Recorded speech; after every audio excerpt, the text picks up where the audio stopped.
Everyone welcome back to educational sir. आज हम सभी class 12 math determinant chapter solve करेंगे इसके एक्सरसाइज 4.2 को और जानेंगे प्रॉपर्टीज ऑफ डिटर्मिनेंट्स के बारे में और क्वेश्चन 1 से लेकर 8 तक पूरा सॉल्व करेंगे और इसके नेक्स्ट पार्ट में हम पूरे क्वेश्चन को सॉल्व कर देंगे। चलिए वीडियो को स्टार्ट करते हैं। Properties of determinants. First property क्या है? Interchange row and column the value of determinant remains unchanged. यानी यहाँ पे क्या है, ए बी सी है, यहाँ डी ई एफ और जी एच आई। यदि ये जो क्या है इसे कॉलम बोलते हैं, ये रो बोलते हैं, R1 R2 R3। तो R1 R2 R3 को ये कॉलम C1 C2 C3 में यदि इंटरचेंज कर देते हैं तो जो हमारा डिटर्मिनेंट है वो क्या होता है, सेम रहता है। Changing row and column the value of determinant remains unchange. यानी जो डिटर्मिनेंट का वैल्यू होता है वह चेंज नहीं होता है। हमने पिछले क्लास में डिटर्मिनेंट निकालने जाना था, कैसे फाइंड किया जाता है 1+1 2×2 3×3 मैट्रिक्स के। तो हमने देखा था पिछला बार। अगर आपने नहीं देखा तो एक्सरसाइज 4.1 के बेसिक्स को जरूर देख ले, मैंने डिस्क्रिप्शन में प्लेलिस्ट दे दिया है। पार्ट 2 यानी दूसरा प्रॉपर्टी क्या, इफ एनी टू रो और कॉलम इंटरचेंज साइन चेंजेस। हमने ये क्या पूरा हमने इंटरचेंज कर दिया तो वैसे ही रहेगा डिटरमिनेंट, लेकिन इसमें जो है जैसे ये रो है R1 R2, इसे यदि हमने इंटरचेंज किया कुछ इस तरह से, ये क्या R1 को हमने R2 मिला दिया और R2 को R1 में, तो बाहर एक नेगेटिव साइन देना है। ठीक इसी प्रकार यदि हम कॉलम में करते हैं तो कॉलम, ये वाला कॉलम को अगर यहाँ कर देते हैं ये वाला कॉलम को यहाँ, तभी नेगेटिव साइन देना है। थर्ड प्रॉपर्टी क्या है, एनी वन रो और column are term is zero then value of determinant is zero. यानी यदि ये जैसे ये R1 पूरा क्या है, जीरो है, रो 1 पूरा जीरो है, तो इसका डिटर्मिनेंट का वैल्यू क्या हो जाएगा, पूरी तरह से जीरो हो जाएगा। या फिर यहाँ पूरा कॉलम ही जीरो हो जाएगा तो यहाँ डिटर्मिनेंट का वैल्यू हो जाएगा जीरो। चलिए फोर्थ प्रॉपर्टी देखते हैं। टू रो या कॉलम सेम प्रोपोर्शनल हो तब भी जीरो हो जाएगा। यानी जैसे ये और ये जो C1 है और ये C3, दोनों कॉलम क्या है, सेम है, तो डिटर्मिनेंट की वैल्यू क्या हो जाएगा, जीरो हो जाएगा। ये सही प्रॉपर्टी याद करना है। ये रहा प्रॉपर्टी नंबर 5, रो और column has common take outside. यानी जैसे यहाँ पे के सब में कॉमन है तो के हमने बाहर ले सकते हैं common. Property number 6, a row or column is sum of two determinants is sum of two। यानी जैसे यहाँ दिया हुआ है ए बी सी, यहाँ डी ई एफ और जी एच आई में क्या है, जे के एल प्लस में, तो हम इस तरह से लिख सकते हैं। पहले इस पूरे को लिखेंगे एक साथ, फिर इसे हटा देना है, फिर इसके साथ लिख देना है। प्रॉपर्टी नंबर 7 क्या, प्रॉपर्टी नंबर 7 बहुत ही इंपॉर्टेंट है और ज़्यादातर प्रॉपर्टी आपका यही यूज होने वाला है, तो बढ़िया देखे। एड और सब्ट्रैक्ट द रो या कॉलम ऑल्सो इक्वी मल्टीपल्स। यानी यहाँ दिया हुआ है value of determinant remains same और वी अप्लाई दी ऑपरेशन। कौन सा ऑपरेशन, जैसे हमने ये मैट्रिक्स चैप्टर में ये वाला अपनाया है। देखिए मैट्रिक्स चैप्टर में भी ये दिखाया गया है, C1 है तो C1 + C2 कर सकते हैं। यानी ये C1 क्या है, ये C1 है तो C1 हम C1 + C2 कर सकते हैं। यहाँ R1 है तो R1 में R1 + R2 कर सकते हैं। यहाँ दिया हुआ है कि यहाँ R1 + R2 है तो R1 + R2 कर सकते हैं। यहाँ देखिए नीचे दिया हुआ है। सारी चीज़ें का अभी क्वेश्चन सोल्व करेंगे तो आपको ये सारा चीज़ अभी समझा देंगे। फिलहाल आप याद लीजिए कि इसमें जो ऑपरेशन है उसे हमें याद रखना है। एक्सरसाइज 4.2, एक्सरसाइज 4.2 में सोल्व करते हैं, साथ में आपको प्रॉपर्टी भी लर्न कराते चलूंगा। चलिए ये क्या दिया है, क्वेश्चन दिया हुआ है, using the property of determinants and without expanding in exercise 1 to 7 prove that. ठीक है, प्रूव करना है। फर्स्ट दिया हुआ है, इसे प्रूव करना है, बहुत ही सिंपल है। क्या मैंने अभी बताया था प्रॉपर्टी में कि ये और अगर ये दो कॉलम जो है, ये दोनों क्या कॉलम है, ये सेम हो जाए तो प्रॉपर्टी वैल्यू क्या हो जाएगा, जीरो हो जाएगा। देन अभी मैंने क्या किया, C1 में ये क्या C1 में C1 + C2, यानी ये C1 कॉलम जो है, इसमें C1 कॉलम में हमने C1 + C2 ऐड कर दिया तो क्या हो, X + A Y + B Z + C। यहाँ क्या हुआ, C1 और C3 क्या हो गया, बराबर हो गया। Then the value of determinant is zero. Prove. Question number 2, A - B दिया हुआ है, इसे क्या जीरो पुट करना है।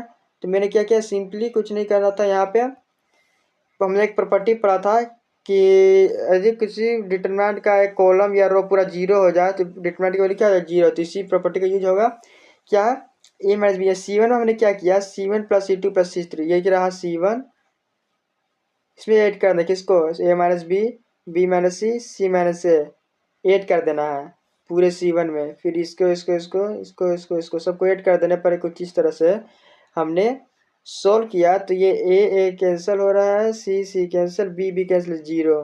ठीक इसी प्रकार इधर से पूरा जीरो। देन हमारा प्रूव हो गया है, ये क्या हो गया, C1 जी zero, then the matrix determinant क्या हो गया, जीरो हो गया। उसी प्रकार 3 में दिया हुआ इक्वल टू जीरो, हमने क्या किया, C1 में ऐड किया 9 टाइम्स C2। यही प्रॉपर्टी में समझाना चाह रहा था, ये लास्ट प्रॉपर्टी यही था कि C1 प्लस 9 C2, क्या C1 ये रहा, हमने क्या किया C1 में ये C3 से बनाने की कोशिश कर रहे हैं कि दोनों यदि दो जो है सेम हो जाए तो वैल्यू क्या हो जाए डिटरमिनेंट का, जीरो हो जाएगा। तो हमने यहाँ C1 में ये C1 ये 2 3 5 में 9 टाइम्स C2, यानी C1 से ये रहा C1, ये रहा C1 2 प्लस 9 इंटू C2 क्या 7, ठीक है 2 प्लस 63 क्या हो जाएगा 65। ठीक उसी प्रकार इधर भी करेंगे तो यहाँ आंसर हमारा इस तरह से आएगा, यानी दोनों सेम हो जाएगा तो answer will be zero. Question number 4 ये दिया हुआ है हमारा। देन हमने क्या किया, इसमें एक बी को सी को अंदर मल्टीप्लाई कर दिया कुछ इस तरह से। अब हमने क्या किया, C3 में C2 ऐड कर दिया, ये रहा C3, इसमें ऐड कर देना है C2 को, तो कुछ हो जाएगा इस तरह से। हमने क्या, taking a b plus b c plus a c from C3, क्योंकि आप देखते हैं C3 हमने ये टेकिंग कॉमन लिया तो क्या हो गया सेम, तो क्या हो गया जीरो प्रॉपर्टी के कारण।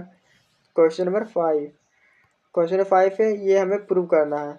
चलिए देखते हैं कि पहले हमने क्या किया है, R1 में R1 plus R2 plus R3, ये रहा R1, इसमें क्या हमने कर दिया R2 प्लस R3 ऐड कर दिया।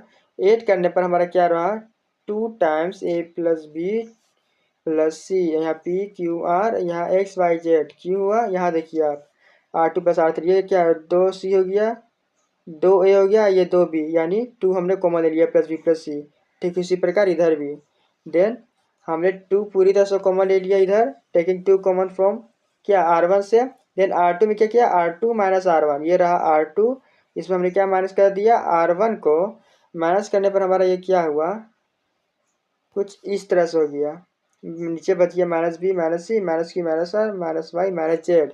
हमने फिर क्या किया, taking minus common from R2 and R3, R2 और R3 से माइनस कॉमन लेंगे तो माइनस माइनस क्या हो जाएगा प्लस हो जाएगा, तो बाहर कुछ माइनस माइनस प्लस हो जाएगा बाहर, तो हमने कॉमन लिया तो फिर यहाँ क्या आ गया कुछ इस तरह से। तो हमने यहाँ भी क्या देख रहा 2 कॉमन है बाहर, ये इस तरह से, या a b plus c p q r. हमने क्या किया R1 minus R2 minus R3, R1 क्या है ये रहा R1, ये रहा R2, ये रहा R3। तो R1 कौन है A प्लस बी प्लस सी, इसमें क्या माइनस करना R2 क्या है B माइनस R3 C, तो क्या B P cancel C C cancel, तो बच गया A, यहाँ A। ठीक उसी प्रकार यहाँ भी बच जाएगा। देन हमने प्रूव हो गया, हमें यही प्रूव करना था राइट हैंड साइड। चलिए क्वेश्चन नंबर 6 देखते हैं। क्वेश्चन 6 दिया हुआ है, सपोज, हमने ये क्या किया सपोज कर लिया है इस पूरे डिटरमिनेंट को क्या डेल्टा ट्राइंगल साइन से डिनोट कर दिया है ये है। तो हमने फिर क्या किया row change to column, simple है row change to column property. तो रो चेंज क्या है यहाँ से रो चेंज टू कॉलम, और रो चेंज टू कॉलम यानी ये रो को हमने कॉलम में चेंज कर दिया, तो कुछ इस तरह से हमारे यहाँ हो जाएगा।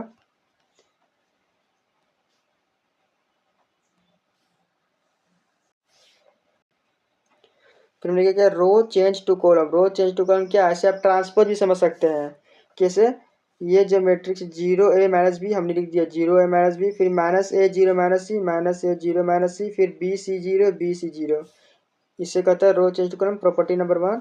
देन हमने क्या किया -1 taken from R1 R2 R3, तीनों से जो -1 हम कॉमन लेते हैं तो क्या होता है यहाँ -1 का क्यूब, देन हमारा ये बच जाता है। Then del is equal to minus del, तो हमने क्या किया ये हमने एक इक्वेशन बना लिया, इससे हमने क्या डेल सपोज किया तो ये क्या हो गया माइनस, यहाँ बाहर माइनस रहेगा, इस ये पूरा क्या हमने सपोज किया है डेल, तो डेल माइनस डेल हो जाएगा। तो इसको फिर डेल बराबर माइनस डेल है इक्वल टू डेल को इस साइड भेजेंगे तो क्या डेल प्लस डेल, तो क्या हो जाएगा इधर 0 हो जाएगा। देन यहाँ 2 डेल बराबर 0, तो देन यहाँ डेल का वैल्यू 0, देन हमने प्रूव कर दिया। ये थोड़ा क्वेश्चन मैंने आसान करके बताया है, इससे करने जाएंगे तो और भी मुश्किल हो सकती है। अब चलिए क्वेश्चन नंबर 7 देखते हैं। क्वेश्चन नंबर 7 दिया हुआ है, ये रहा है, इसे हम प्रूव करना ही है। तो हमने क्या किया, taking a b c from R1 R2 R3, हमें ए बी सी लिया किससे, R1 R2 R3 से, तो कुछ इस तरह से हमारा अंदर हो जाता है। देन फिर taking a b c from C1 C2 C3, फिर C1 C2 C3 से भी हम लेते हैं कुछ इस तरह से। देन हमने R1 प्लस R2 कर दिया यहाँ, तो क्या हो गया R1 प्लस R2, ये रहा R1, ये रहा R2, ऐड करने पर हमारा 0 0, यहाँ ऐड हो जाएगा 2। देन एक्सपेंडिंग अलग R1, हमने इसे एक्सपेंड कर दिया R1 के अकॉर्डिंग। एक्सपेंड करने पर यहाँ ए स्क्वायर बी स्क्वायर सी है। एक्सपेंड कैसे किया था, पिछले क्लास में मैंने बताया कैसे एक्सपेंड होता है। यदि हमारा हम लोग एक्सपेंडिंग करते हैं जहाँ 0 है तो वो इसका डिटरमिनेंट 0 0 ही रहेगा। 2 के अकॉर्डिंग कर रहे हैं हम यहाँ, तो 2 इस तरह से ना इसको हटाना है, यहाँ 1 -1 बचता है यहाँ पे, जैसे ऐड करने यहाँ करने पर तो यहाँ 4 होता है कुछ पूरे को सोल्व करने पर।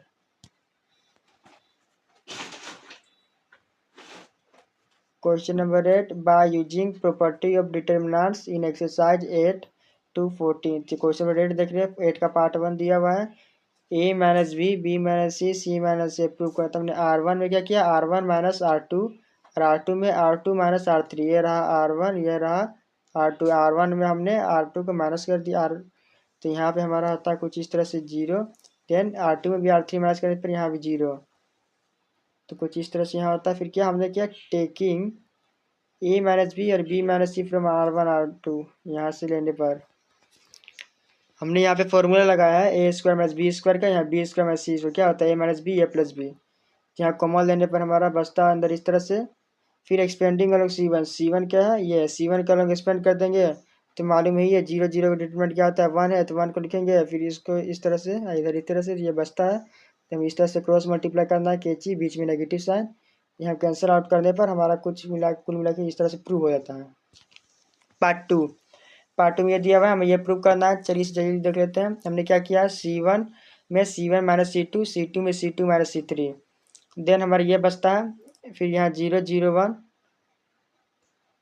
फिर हमने यहाँ पे क्या किया है, फॉर्मूला लगाया a q minus b q का फॉर्मूला क्या होता है, a minus b a square plus a b plus b square, और यहाँ b q minus c q का फॉर्मूला होता है b minus c b square plus b c plus c square. बस सिंपल था। यहाँ टेकिंग ए माइनस बी और b minus c, किससे, ये C1 हो गया, ये C2 हो गया। बस यहाँ करने पर फिर ये कुछ इस तरह से बजाता है। एक्सपेंड कर देना R1 के अकॉर्डिंग, R1 के अकॉर्डिंग यानी इसके अकॉर्डिंग, तो दोनों का 0 हो जाएगा, 1 बचता है, तो 1 इस तरह से और यहाँ इस तरह से, तो हमारा बचता है कुछ इस तरह से। यहाँ इसको लिख लेना है, लिखने के बाद इसको क्रॉस मल्टीप्लाई करना है, बीच में नेगेटिव साइन देना है, सोल्व करना है। सोल्व करने के बाद फाइनली हमारा कुछ इस तरह से होता है। यहाँ कॉमन लेने पर फिर प्लस बी सी माइनस से, फिर यहाँ सी माइनस से कॉमन लेकर अंदर ए प्लस बी प्लस सी बचता है। ये हमारा क्या होगा, ये हमारा प्रूव हो गया। तो यदि वीडियो समझ में आया हो तो वीडियो को शेयर जरूर करें, चैनल को सब्सक्राइब जरूर कर लें। Thanks for watching this video.